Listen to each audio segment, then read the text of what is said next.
Hello, everybody. Thank you for tuning in to the Liberty Report. With me today is Chris Rossini, the co-host. Chris, welcome to the program. Good morning, Dr. Paul. Very good. And you know, generally on Fridays we talk about things economics, but I've found out throughout my political career that economics and foreign policy and civil liberties all blend together because they're all about the issue of liberty. But we will talk a little bit more about the finances of this government we have. And I think we've both read this article by Simon Black, who calls attention to, you know, the runaway debt that is happening now. Huge, $52,000 per second that we spend. I mean, it's astronomical. But I remember all the way back into the days of when Barry Goldwater was challenging Eisenhower, and he was making legitimate points. But who would ever said, "Forget it, Barry. It's not going to," and it'll last for a long, long time. And besides, it's a new era. It's different rules right now. We can print money as long as we have a responsible central bank. And of course, it did. People who were very worried back then shouldn't have been too worried. But we could have made the point back then, as we do now, that if you keep a program like this together, where we have a central bank willing to loan money to anybody and everybody run up the debt and malinvestment, eventually the problem gets so big then there's a calamity. And I think that's something that we want to touch on now. But Simon certainly had some good statistics in his little article, just how serious this problem is right now. Yes, it's astronomical how quickly the debt is rising, $52,000 per second, which means that's more money than the average person makes in an entire year. The government is spending in 1 second. I mean, we're reaching amazing levels. And we have a chart that we're going to bring up as I'm speaking here that shows just when this banking government experiment, they even call it an experiment, began. And it began in 1971, and that's when the gold standard was abolished. And all of the taxpayers, Americans, our financial control of our government came to an official end. And also for financial institutions around the world. Now the United States was able to create as much money as it wants for whatever it wants, whether it be wars, welfare for anyone and everyone. And that's how we're getting to this point, and ultimately it's going to end. So what are your thoughts, Dr. Paul, and how should this look in a real world? Well, this is a horror when you look at this, and even though I made the point that sometimes things go slower than we might realize, and this one has gone slower, but we're maximizing how much the economy and the country can sustain, both economically and when it comes to our liberties as well. I think what this chart shows me is that there's a lot of delusions out there, whether it's in the business community, the banking community, among the politicians, and everybody who depends on the dollar, the world financial system, and the military-industrial complex, and the dependency of the deep state. You know, if this comes down, the one good thing probably will be that the deep state will be challenged because they're the ones who own it. And they're the ones who spend it, and they're the ones who get bailed out. So I think the delusion can't last forever. So it suggests to me that if you come around to this position, why don't we start thinking, well, what will you guys have? What can we possibly have if we can't accept this idea that the government's going to provide funds for us and provide so-called capital so we can borrow and keep the economy going? The country is wealthy, and I know the debt is high, but we've been taught in college, they will say, that deficits don't matter. They're okay, and we owe it to ourselves, and we can liquidate this debt through inflation. Just print the money, and the real debt goes down, and they keep reassuring themselves. But I think what we're working on is something that they have totally deluded themselves, and it's never been done before. These last 100 years since central banking came into vogue for the worldwide at one time, and it wasn't with the snap of the fingers. It took a long time to get from 1913 up to 1971. In 71, which you showed on the chart, is when the deficit exploded. So it took a while, but now we have been living a long time, especially since 71, because that's an important date, where there's been this horrendous debt throughout the world and a horrendous amount of malinvestment and a horrendous amount of government growth. And all governments are too big, and we're starting to see that socialism, communism is a failed system. Yet there's still people out there that think that's the answer. So I think we're looking at some serious times, but also some serious opportunities, because when a system ends, we ought to be there to tell them what we might be able to provide for them. Yes, we talk about the role of government almost every week because that's really what it boils down to. What should the role of government be? And we believe that it should be, as our founders thought, to protect our liberties. And that's it. But today, especially now that government can create its own money, that money goes everywhere. And everybody believes that they're entitled to it. And the government should do everything that could be imagined. They have their hands in. And so that's what it comes down to. And there's a lot of believers, and they always want more. It's never, well, give me less this year. And that's why this turns into an avalanche that never stops until the economic wall finally makes its appearance and puts it to an end. This is based on the assumption that creating more monetary units and more debt, that you'll have more wealth, which is not true. Wealth is created with some of these false funds. It's like you can create wealth by, if you get hold of some counterfeit money, and the counterfeit money is undetected, and then all of a sudden you say, well, yeah, it's working, until you get caught. Now, when governments counterfeit, it's a little more difficult because they have the law of the land with them. They can violate the Constitution. They can violate, the legal tender laws and create legal tender laws that absolutely protects their monopoly. So that is the real problem. But they won't. They also use the arguments which are taught in our schools that they're doing the Lord's work. They're taking care of people, providing programs that will help the poor and build houses, taking care of our national defense. They don't mention the fact that it's militarism to meddle where we shouldn't be meddling, but they always justify this, and then they say deficits don't matter. They have been taught that, and that's why it's a bipartisan issue. You don't hear the conservative Republicans saying this debt is a problem. Yeah, a few of them, but there's a few Democrats that say that too. They just want, the control of things. But this is, I think, at a point where nobody knows when a final blow-off will be, but it will come, and then we have to start thinking, what will we have? And I think people automatically think, well, it's going to be worse. Who's going to give us insurance of our bank accounts? Well, the FDIC saves us and takes care of it, so when we have trouble, we're sure to get our money out. But the whole thing is, under today's condition, you don't automatically get all your money. The big guys get their money, and the ones that get money back, sometimes it's not worth very much. That's why it's so deceptive. So if you put money in the bank, and then when you get bailed out by the government with FDIC, it might only be worth 50 cents or 25 cents on the dollar. So that really isn't the solution. And they might say, well, what would happen if you had free markets and banking in a free market system? Well, you'd have free market insurance. You'd have insurance, and you might look to see, not for the FDIC label of saying well, they're sound, they have a sound bank and they guarantee your funds. They might look to a private source of funding of insurance and say, hey, look, if they're not sound, they lose their insurance, and it would be a public announcement. So insurance would be real. It would be measurable. They would measure. So you would have free market regulations, which would be through the insurance system. Insurance becomes very, very important in a free market economy, and that would help a whole lot. It doesn't solve the problems because there's going to always be mistakes. Even when you have sound money, there will be lending, and people will be trying to get the capital together. But the big difference there is that the capital comes from savings. Today, capital, so-called capital, comes from printing money at the central bank.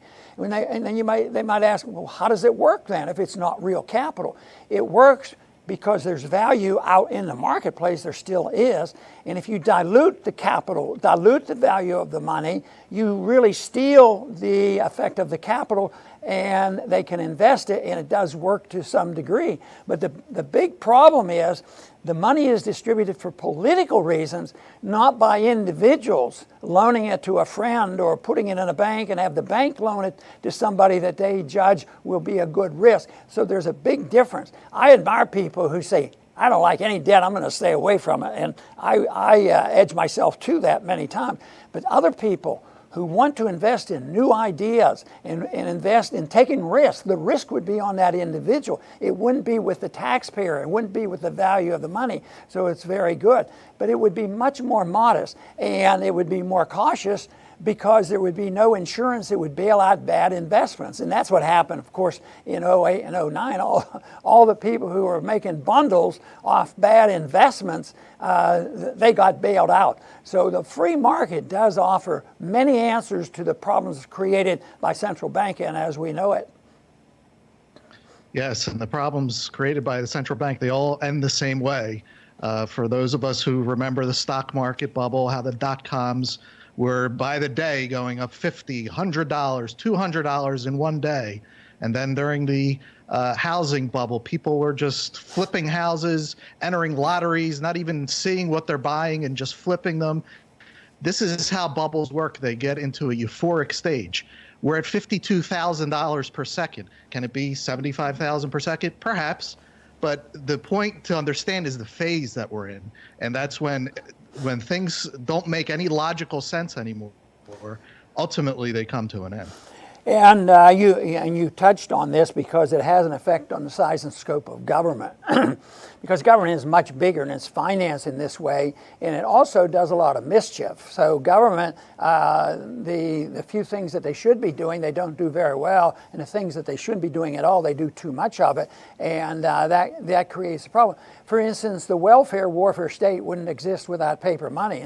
And people say, well, that's horrible. How would we defend our country? Yeah, against Saddam Hussein and against Assad and all these people that we go and start wars with. Yes, and also the welfare system, the people now who are the Bernie Sanders followers who say that they want to work for their way toward a socialist economy, but they never say we're working toward Venezuela. So there's a lot of pressure there, but the government is way too big, and it's big because of the amount of debt. Now, in a free market, there will be debt, there will be mistakes, but on a one-to-one basis and more orderly, the ones who mess up, they take their licks. The people who invested money, if the idea didn't work, the money, the debt is liquidated. And you say, well, isn't this a magic system we have? We don't have to liquidate the debt. That is where the error in thinking comes, because all the debt, when it gets too big, has to be liquidated. It's constantly being liquidated now through inflation. They say, oh, but we don't have much inflation. We have a lot more than they will admit. Just talk to the people who can't. Just think of a whole generation right now is having trouble renting or buying a house. It's because the prices are too high. So that is liquidation of debt. And that's how they finally get rid of a debt like this. Unfortunately, we'll never have the ability nor the desire to cut off this system and say, well, let's work hard not to have more people on welfare and build more war machine. That we have to keep that going. But the debt gets liquidated. And then toward the end, it's liquidated all of a sudden because people lose confidence in the money. And that is what's going to happen. And when you think about what's going on, worldwide and the consequence of this last 100 years, when you think of the Middle East and the problems of mass migration around the world and the rejection of free market economics and sound money, they're on that curve that we just showed about the debt exploding. Well, if you did that for the world, it might even be much worse than that because everybody's involved in doing it. And I think one of the reasons why right now in the last several weeks the dollar hasn't looked too bad, But they measured against all these other countries who are in worse shape. The only thing that really counts when you look at the dollar and the value is what does it buy. And if they were more honest with us, as many people who suffer from the consequence, they'd say, you know, the dollar is losing a lot of value and we have a problem, and that's the way liquidation occurs. Matter of fact, it's even recognized by the liberals that you have to liquidate debt, but you could never go through the political difficulty of paying it down. That would be like cutting the person off from the drugs that they're addicted to. So that's not going to happen. So our effort has to be to point out the mistakes that are made, why they make it, why they depend on debt and economic interference, why it's wrong to think the welfare warfare state is good. Because if they don't reject this, then they will have trouble accepting the notion that liberty and free markets and sound money is an alternative. And quite frankly, as imperfect as it was for the first 150 years of our country, that's how we became the wealthiest country in the world and had the largest middle class. But we've even slipped from that. In spite of the shortcomings all around the world, there are other countries that are now beating us at economic policy. It's awfully weird that a country like China, who claims they're communist, are outdoing us in economics. They work, they make products, they sell them, they save money, and then they invest. And then we get hysterical if they come over and buy some property we don't want them to buy. But nobody mentions the fact, well, you know, without the Chinese buying up our debt, we couldn't exist either. But all that is going to come to an end. And then, Chris, we're going to have to think a lot more about all the efforts that we have to make and a lot of other people have to make to get a better understanding of sound economic policy.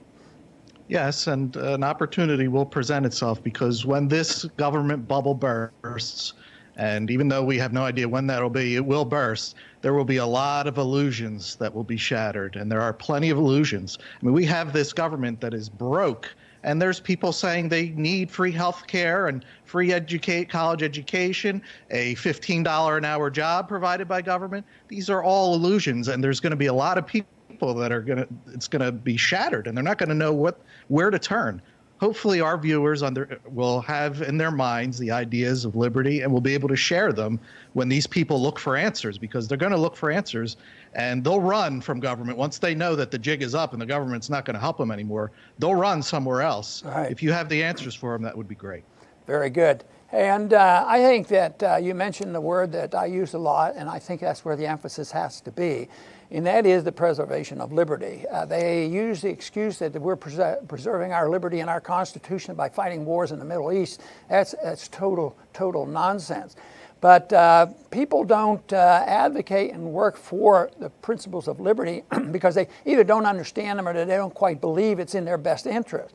Because basically people do what they believe is in their best interest, and if there's a free lunch, it's pretty tempting. And for a long time, when a country is very wealthy, it takes a long time to destroy the currency and destroy all the wealth. But that's what we're witnessing now, the destruction of wealth, the shrinking of the middle class, the division between those who have and those who do not have, and the social conflicts that come with it, and then a disintegration of our social system. When you look at our educational system, our medical system, it all goes downhill.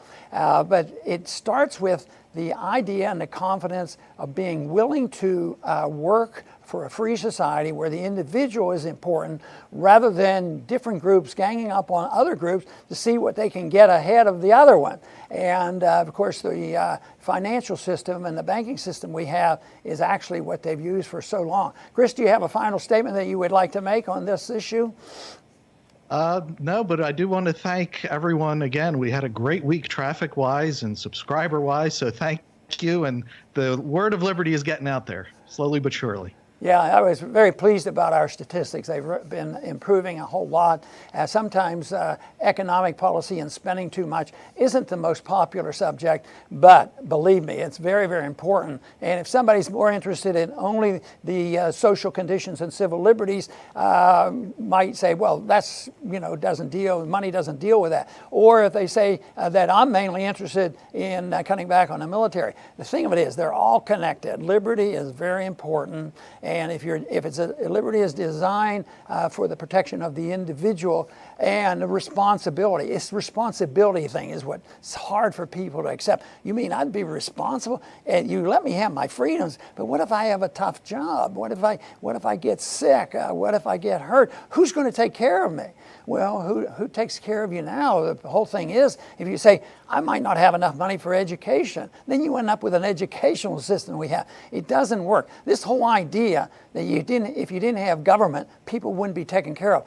I think that is what's absolutely wrong, because when you look back and look at history, you find out that people do get taken care of, never with perfection, but not with the consequences of socialism and communism. So there's every reason in the world for us to fight and strive for a free market and individual liberty. And that is what we will continue to do on this channel to promote that cause. And I want to thank everybody for tuning in today to the Liberty Report, and please come back soon.